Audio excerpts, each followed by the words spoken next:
thank you everybody for joining in. Thank you, Nick, and both the speakers. Thank you very much for joining us for today's session. So, just to give you a background, this session has been conducted very interestingly. I know people at Kober in India because I was interacting with them at around 2010, 2015. Sorry, yeah, 2010, 2015-ish. And Vibe is part of the larger Grover group. And so from those people in India, I connected to the Vibe team in Europe. And now, thankfully, we have people from India who are actually joining us at midnight. It's, I think, 11:35 there.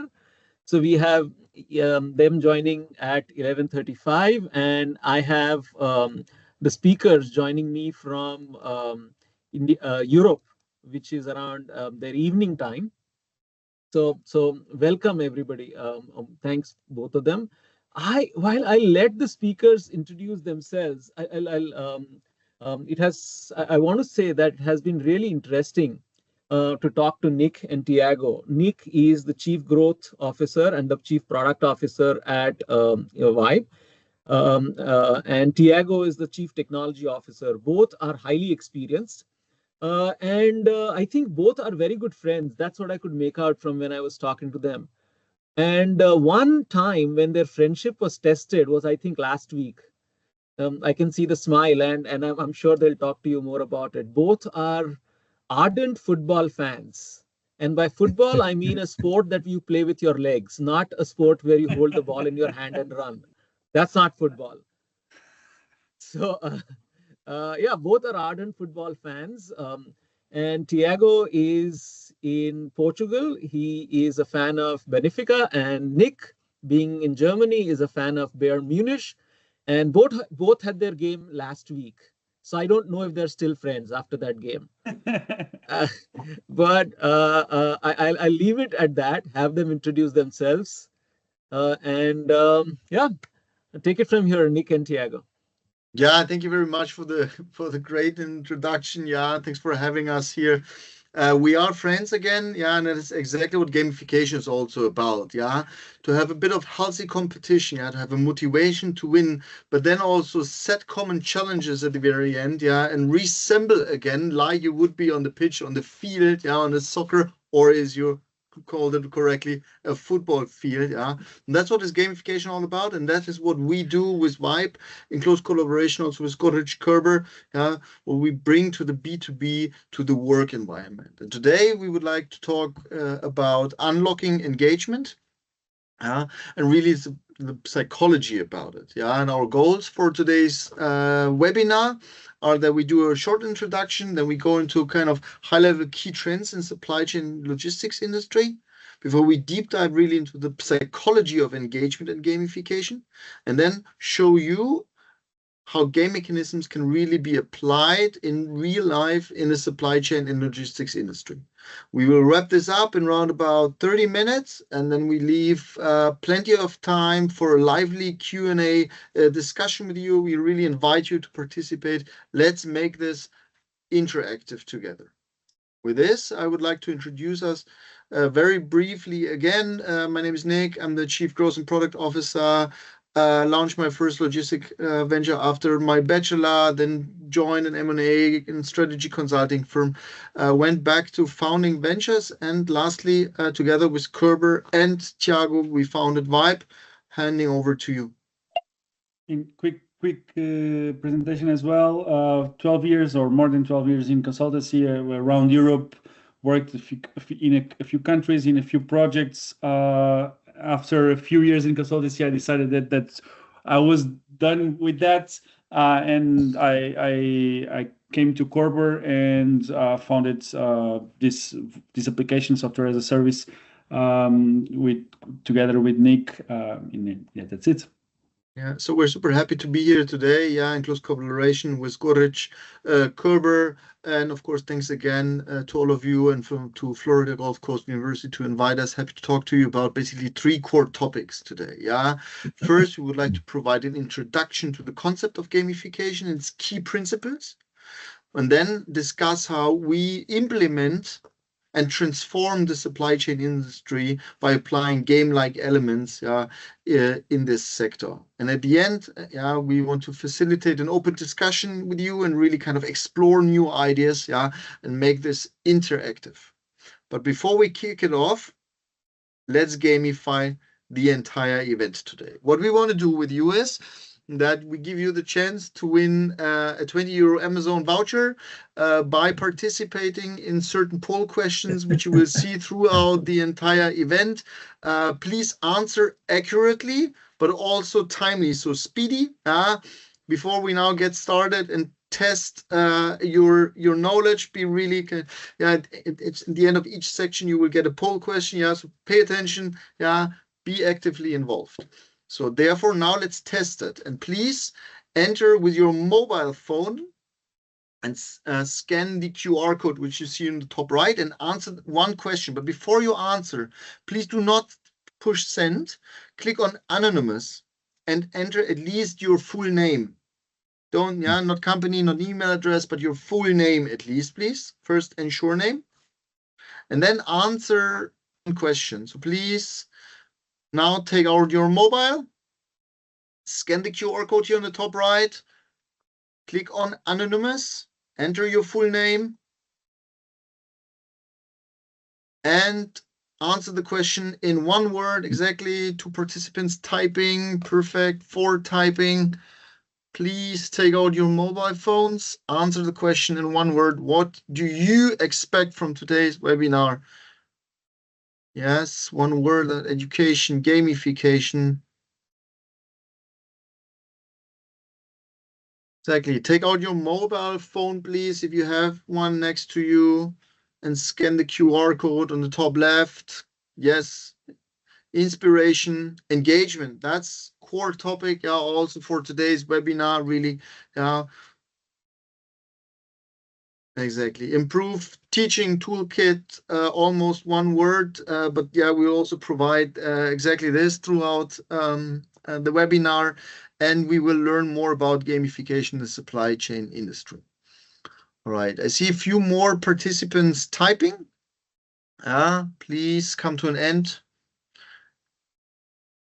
Efficiency is also a nice byproduct of gamification, and engagement at the very end. Very good. All right. Now, you all should have been logged in. Please, going forward, you will need your mobile phone from time to time.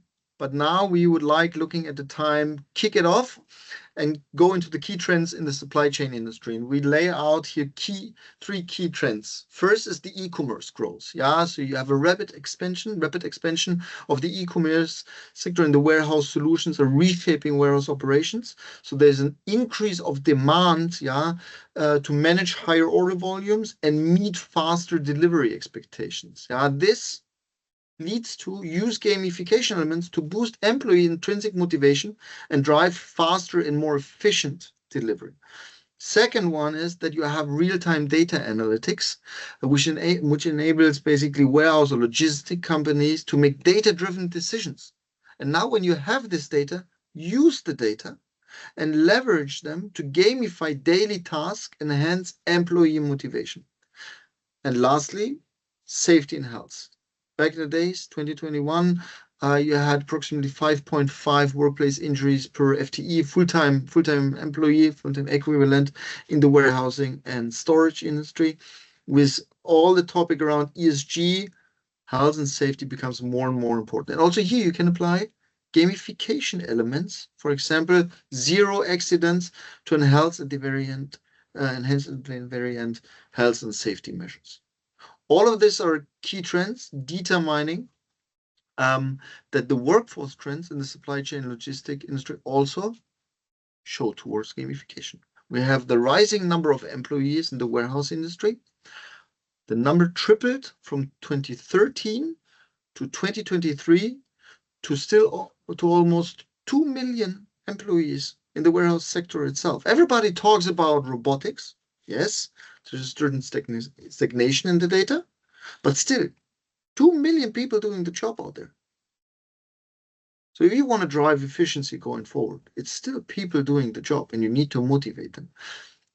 underlined also by certain demographics and income data. 74% of workers in the warehousing sector are male, with average years of 38, 39, and an average income of $38,000, with a lower income wage at $15,000 or $16,000.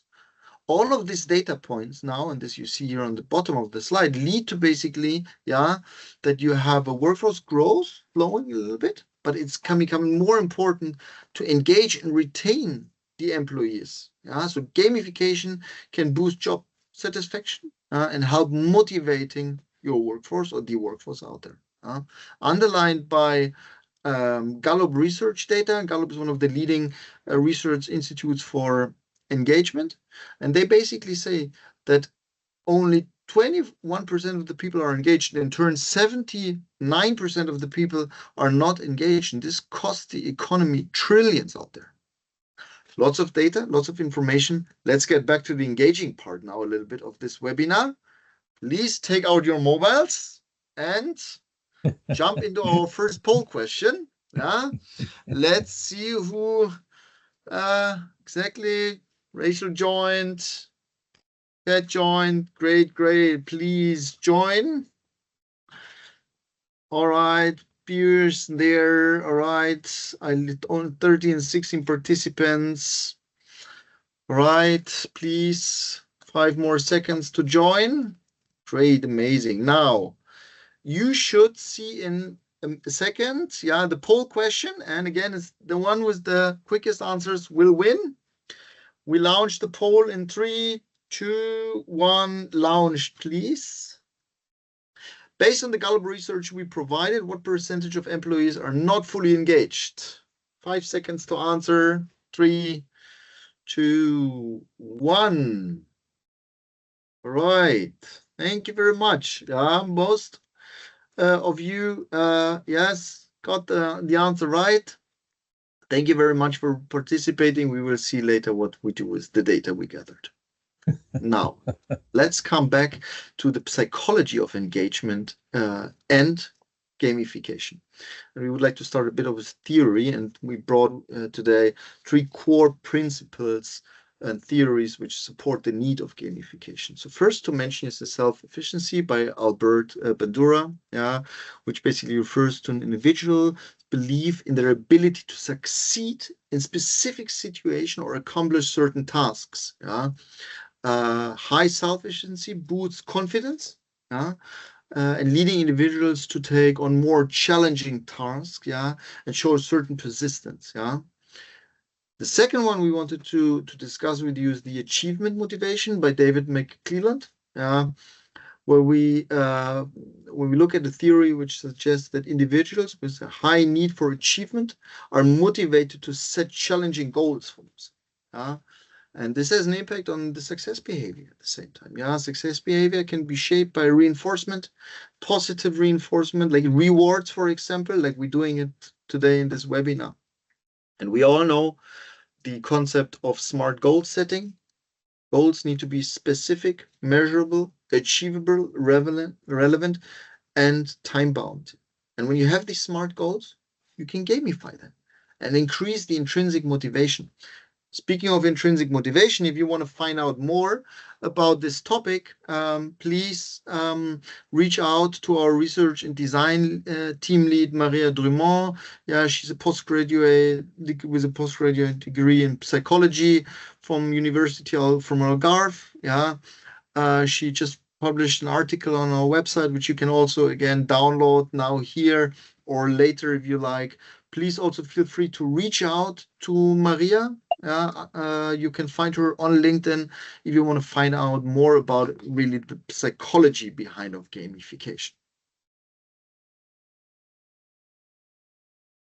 With this said, Thiago, over to you. I mean, adding to what Nick just said, of course, that a lot of the game elements that we use are well known for everyone. Challenges, rewards, leaderboards, and feedback.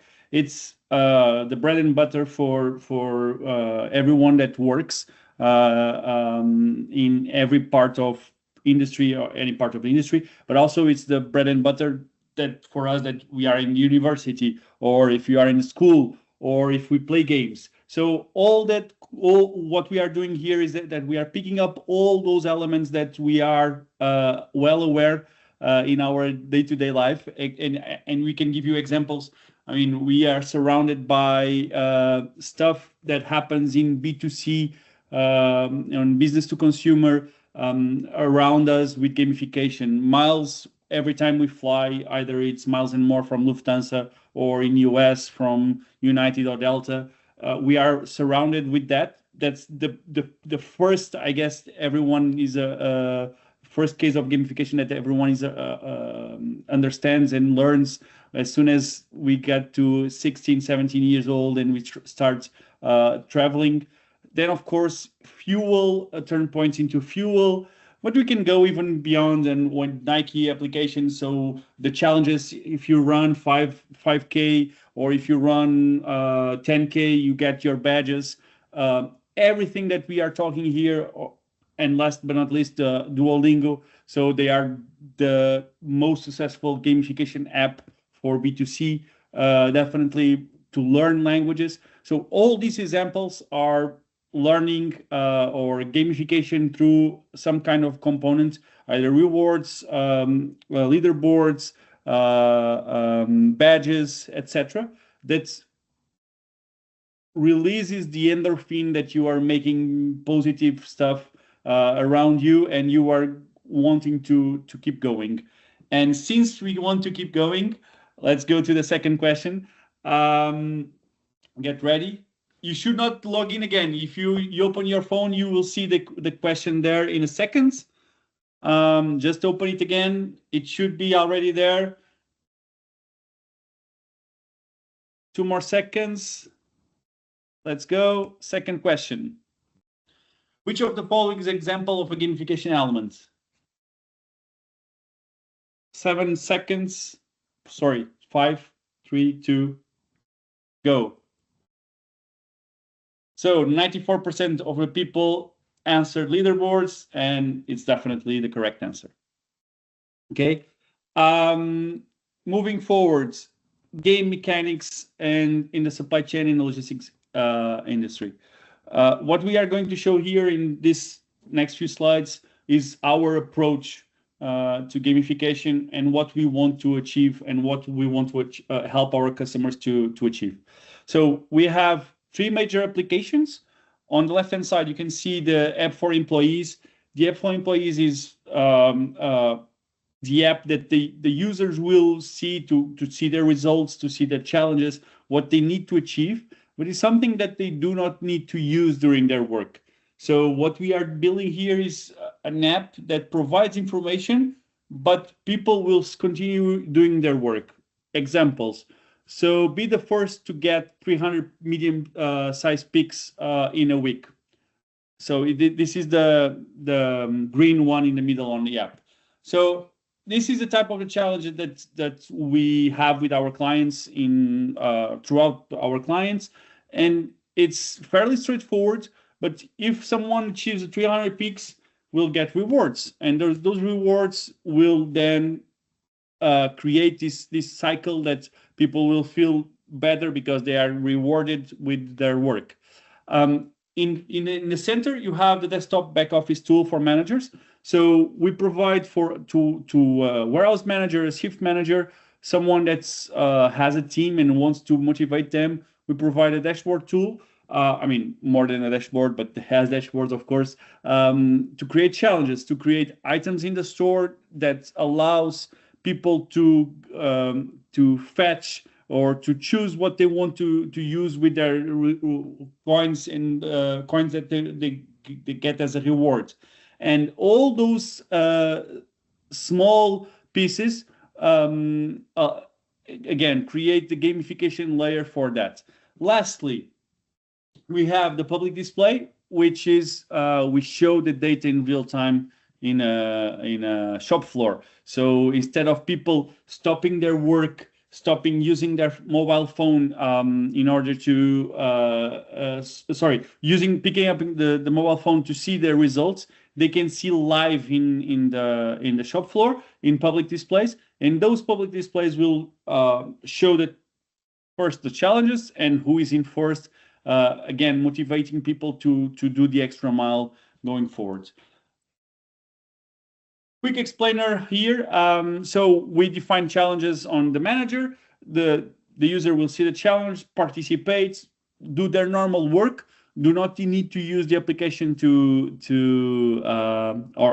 stop working to use the application. They can just go home. When they are going home, let's say they are in the train, they see, oh, the results are in. Don't know. Push notification. They go in. Oh, I have this amount of coins. I go to the leaderboard. I'm in first, but I have this amount of coins that I can then go and buy tickets, for example, for the Miami Dolphins NFL team. And of course, if I'm buying tickets for the team that I support, and I can go with my son or my daughter to see that match, either it's NFL or NHL, or it doesn't matter really, on an NBA. It will, of course, create better engagement with the company that is providing me that experience. So that's the overall idea here, and I will hand over back to Nick to explain how we do this in our challenges. Yeah, exactly. And when we go out there and look at the market, we discovered that you have very different cultures also across not only countries, but also within certain industries, and especially in the supply chain and logistic industry. We explored that you often have either companies which say we want to increase a bit of healthy competition, with solo level games, where you say you want to rather foster a bit of team building, where you have team level games. All of this is backed by various kind of games we often apply in the supply chain logistic industry. Rather, the first one wins. So have kind of speed-based games, or you define high score games. So a certain team with the highest score, or a certain individual with the highest score wins a challenge. Or you can set even certain targets and take people with you on the growth path, and set individual challenges based on certain targets to a certain team or to an individual. And if you want to have it a bit more competitive, you could also think about duels. Day shift versus night shift, distribution center 1 versus distribution center 2. All of these are various game times which we discover are needed out there in the market, and therefore we see as a corporate venture the need to integrate into software players out there in the warehouse and logistic industry, like, for example, into the warehouse management system of Kerber, but also collaborating closely with Kerber, or Zebra, which is one of the leading handheld device provider for warehouse and logistics. Again, also important to mention is, from a gamification perspective, that we have a global reach, but the core market is North America. They do understand gamification, do understand of the concept of connecting points and coins, but it also gets more and more attractive in Europe, but also globally, as you can see here, that we operate with customers in Brazil, in the Middle East and Saudi Arabia, and going forward also in India. Having said this, we would like to now look a little bit at different use cases. And again, gamification can apply it basically to any industry out there. We can gamify any success KPI, which is data-driven and impacted by human behavior. Today, we would like to focus with you on the deep dive of warehouse workers. And what we often do is, based on the key trends we show you, now derive certain key challenges in the warehousing sector. We could think and talk about manual task tracking and limited visibility, inaccurate inventory management, poor lead optimization, or handling returns. At the same time, you see certain idle time or order picking inefficiencies, backed by also training and compliance issues. And now when we look at these key challenges and zoom in, we have certain use cases. For example, we would like to pick out a few here, looking at the time and not go into detail of all of them. is, for example, that we can automate certain tasking and reporting by certain real-time visibility into task statuses, progress and performance around it. You can optimize the inventory accuracy, for example, by introducing target-based challenges that reward workers, employees for accurate inventory counts, and at the same time, timely updates. We could now go on and on, but for example, if we look at the process here of, if you could go back one slide of the return efficiency, we implement target-based games where workers earn points and coins for efficiently handling return items, based on certain metrics such as, speed of processing returns. On the other side, one of the key challenges we often play here is increase the efficiency when it comes to order picking, where we introduce speed-based games for individual pickers. And last but not least, training and compliance. One of the core topics also, go into learning going forward and take the employees with you on a growth path by applying, for example, certain challenges around conducting and the progress of certain training sessions you've been assigned to. And how we actually do that is that we often go out there in the industry and talk to our customers about 4 core topics. We want to find out what kind of process tasks do you do? How does the process look like? What kind of job needs to be done? Then we want to find out who is the personas, the employees actually doing the job. Who should be gamified? Before we go into number 3, the pain points or the behavior. So what is the greatest challenge the organization face along the predefined processes or tasks? And what behavior would they like to encourage? Because gamification does not always need to be applied to only a pain point. You can also apply it to a certain behavior you want to enrich, which is already there and you just want to keep stable. Last but not least, and that's very important, is that it's a data-driven business model. So we ask what kind of is the North Star KPI, which should be gamified to measure success on the predefined challenges along a certain process or task. Based on these 4 questions, we have here an example answers. Let's make it easy. We have the process and tasks of picking in the warehouse, operators doing the job. You have a bit of high workload due to the need to handle additional picks. And you have the data's picks per team according to the WMS warehouse management software data. Based on these answers, we can now provide games around challenges. Like we go here into the picking marathon with the goal to have an interactive challenge, a team-based challenge to encourage teams and to maximize productivity, promote efficiency, and feel also engaged as a team and win together as a team. A little bit like we did it at the very beginning of this session when we talked about the football matches. And then the team with the highest registered number of picks in a given period wins the challenge, and we retrieve the data out of the WMS system. We could now go on and on with examples, but looking at the time, we want to have an interactive discussion with you. Please note that we also gamify, for example, in the delivery industry or here in our fully automated warehouse, scene from scene, where we only have one station not gamified, and we increase productivity by 5% within 5 months. So if you want to find out more, again, please feel free to scan the QR code down there and download it. And I guess this will be also recorded, so you can also scan that later on. If you want to really find out how we do that in real life, and please feel free also to reach out to us afterwards. Now, looking at the time, let's come to our last poll question. Please get ready for it's the last question. Now is the time to win. Get ready.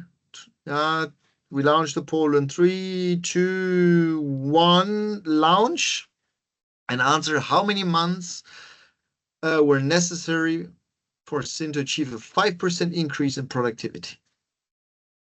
How many months? And yes, okay.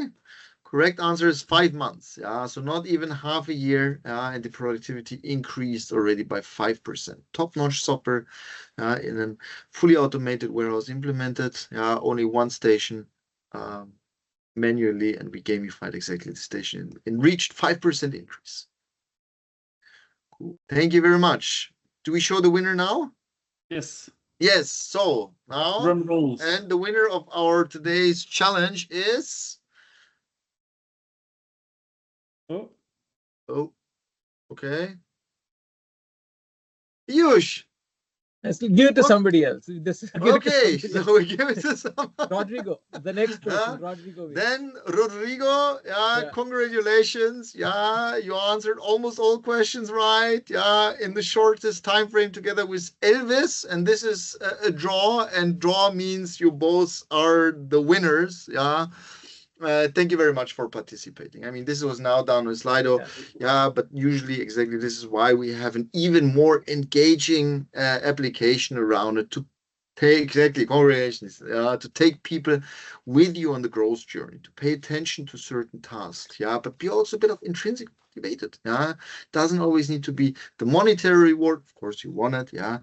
But we have also customers which, for example, have the WAL belt for the winning team, or we proposed let the winning team decide who plays the music for 1 week in the warehouse environment.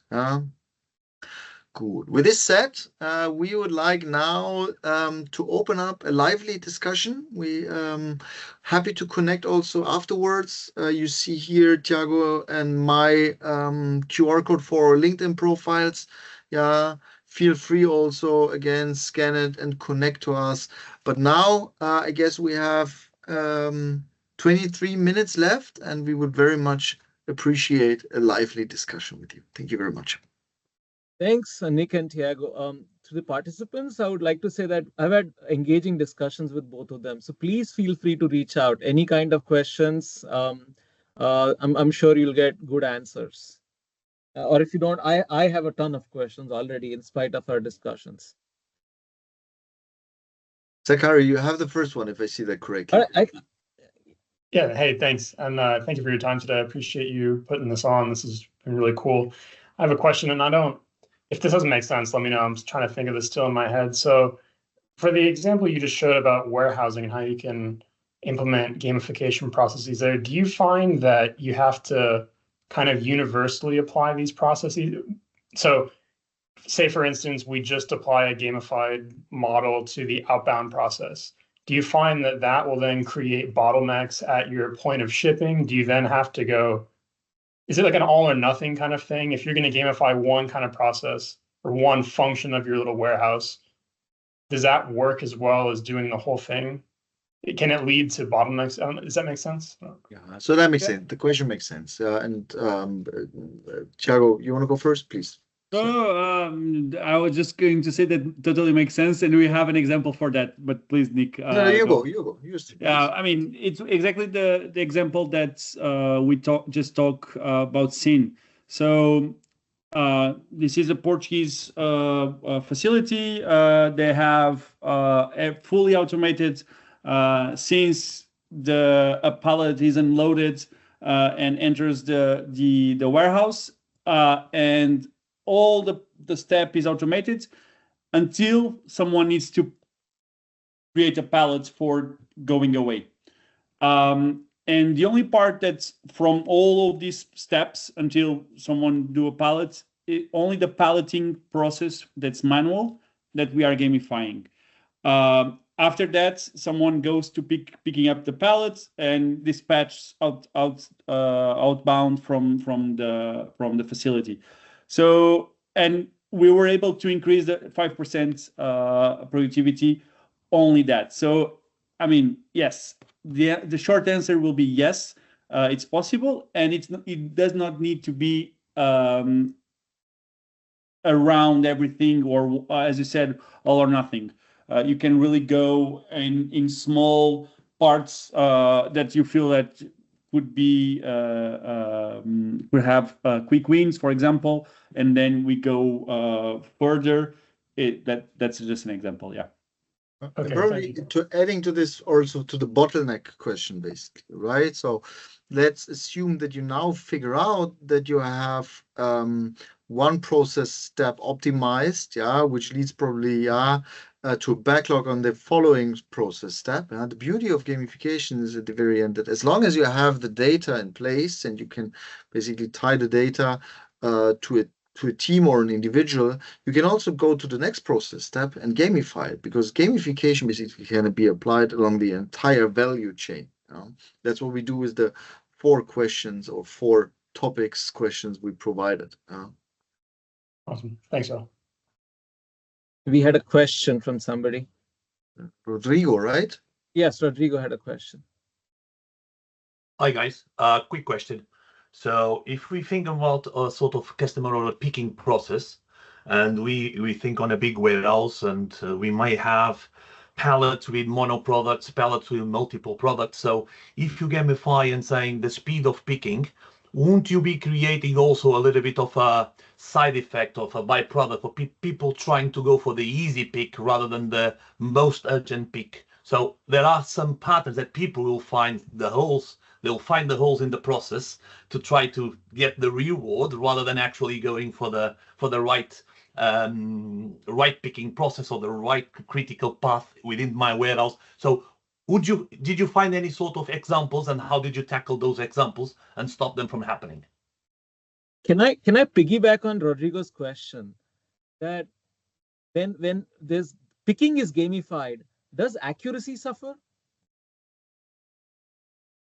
Okay, let me jump on that, and I will answer both, and Nick, you will add after. So of course, I mean, definitely, Rodrigo. That's a byproduct of this. What we are doing with our customers, and I can give you an example from a client exactly in Florida currently. We don't only gamify the number of picks. We gamify, for example, the number of cubes. They have 2 units of measure. So again, we can create, the gamification does not need to be based on the number of items, but it can be from a really large number of units of measure. It can be cubes, it can be pieces, it can be, I mean, it will essentially be wherever the client wants to gamify. What we do after that is that, of course, we don't want also people to run, for example, in a warehouse because they want to be the first one to achieve that. So that's also almost a biohazard product of this. What we do is you can do like create a challenge for safety and health. Let's say that if there is no safety and health issues, everyone wins. So after that, you create a balance between people running and people like, oh, I cannot run because if I run, I will lose the challenge, and everyone else will lose the challenge as well. And then you say, okay, but then people might not say, if they find some health and safety issue, they might not report. But again, if you create a challenge around that, and of course, I mean, it creates levels of complexity and layers of complexity, but those layers are just creating or making sure that everyone is first doing what they need to do instead of going to the easy way, and making sure that no one is doing something that will create more chaos than it should, right? Because if people start running in the warehouse, or if people start disregarding health and safety issues, safety situations, that might create problems. So we can leverage all those layers within our software. Okay. Yeah. Thank you. Pete had a question. Yes, good day, gentlemen. Nick, Thiago, great presentation. Very insightful. sharing on an emerging technology, emerging topic. So my question is twofold. One, having spent a lot of time and done business in Europe for many years, one of the questions I had for you was with some of the, I guess I'll call it restrictive data privacy laws in Europe. I'm sure you've come up with ways to engage employees on their individual devices. I don't know if there's some hurdles that you may face with respect to that. Just thought maybe you can offer a comment or two about data privacy and how you overcome that. And then part two, I'm thinking about the overall solutioning cycle. Could you share with us about how long from engagement to deployment is your solution cycle? Okay. Let me probably answer on the first one, fully GDPR compliant, labor law compliant. But yes, in Germany, you are what we call zustimmungspflichtig, when it comes to the worker council. But we appreciate it also, We often talk to HR people because it's about engagement. It's not about only, disrespecting people or only about performance. No, it's about the growth mindset you can enrich with gamification. And so this is the first one. And then based on our product, we often play, for example, team-based challenges, where you don't bound certain challenges to an individual, and we do not generate new data. We only use the data which anyway exists in the system of the company. That's interesting. Okay. And then your overall solution cycle from end to end, about how long? I mean, the easier answer, Pete, is 2 weeks, but let me give you a longer answer on that. So what we aim to do is that, let's say that we have a connection between a source system. Let's give an example within corporate WMS. If we have connection to 2 of their WMSs, if a client have their WMS up and running, within 2 weeks, we can have this up and running. It can be even shorter. It will depend. This is a fully software as a service, so we don't need to deploy on a new instance. Everything is on our cloud, etc. We can even go faster because these 2 weeks is for workshops that we normally or understand throughout this process that people will need some time to prepare, etc. We can go even faster, but let's say 2 weeks minimum. If there is no connection between the source system and our solution, we can definitely help building that or build that. And I mean, it will take a bit longer, but I'm not saying more than 1 month or 1.5 months.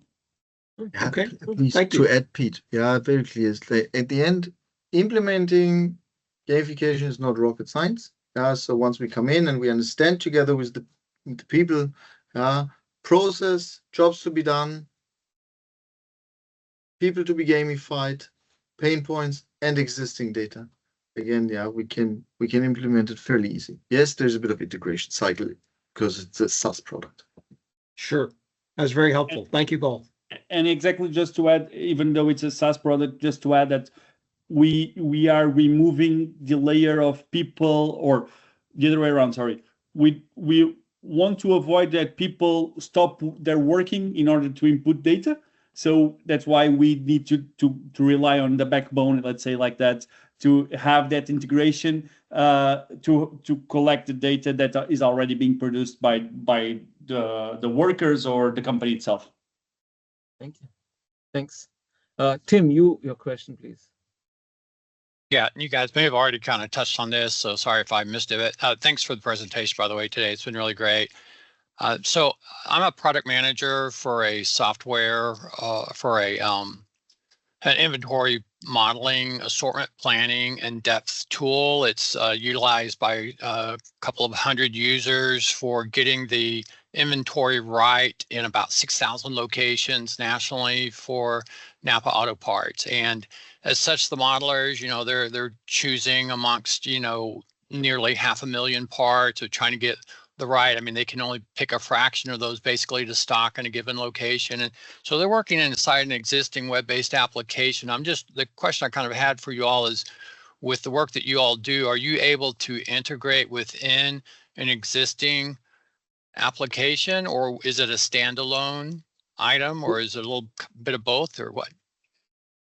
So, I mean, yeah, we can integrate. So, easy or short answer, yes, we can integrate. Everything is API based, so I mean, just standards. We send data, receive data. We can definitely do that. We just prepare our system to be fully white labeled.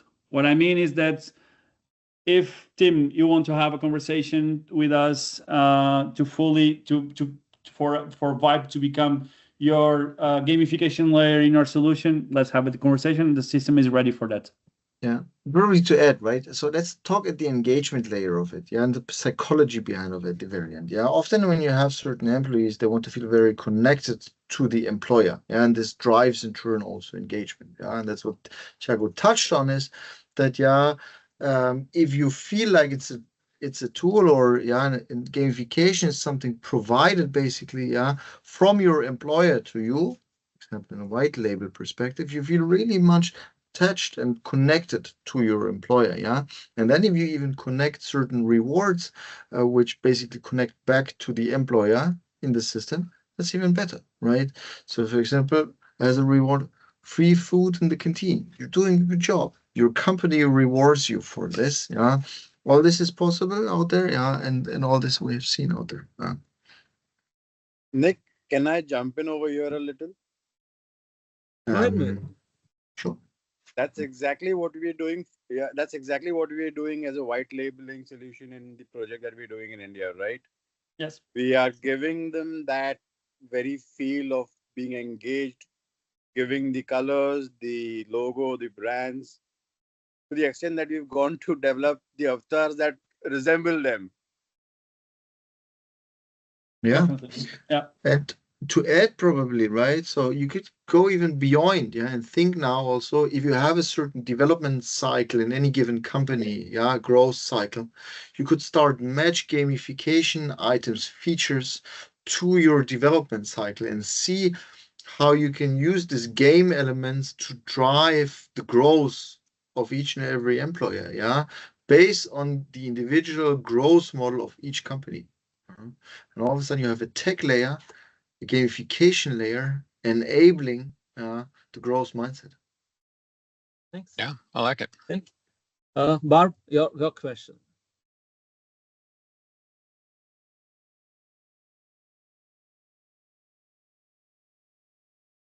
It took me a minute to find my mic. Sorry about that. Hi, everyone. I feel like I'm a longtime listener, big fan. So thanks so much for everything you do in the supply chain major. And just on this subject in general, I used to be in Florida. I'm now in California, and I just did a tour of a 3 million square foot Amazon site. And as I'm walking through the building and I'm noticing different things, I'm noticing the volume of the sound of the conveyor belts that are going by. I'm noticing stations that are separate from other people and kind of buried into spaces. And I can really see the value of what you're suggesting as a way to connect to people when you're maybe isolated into a warehouse space that you're not necessarily near other people.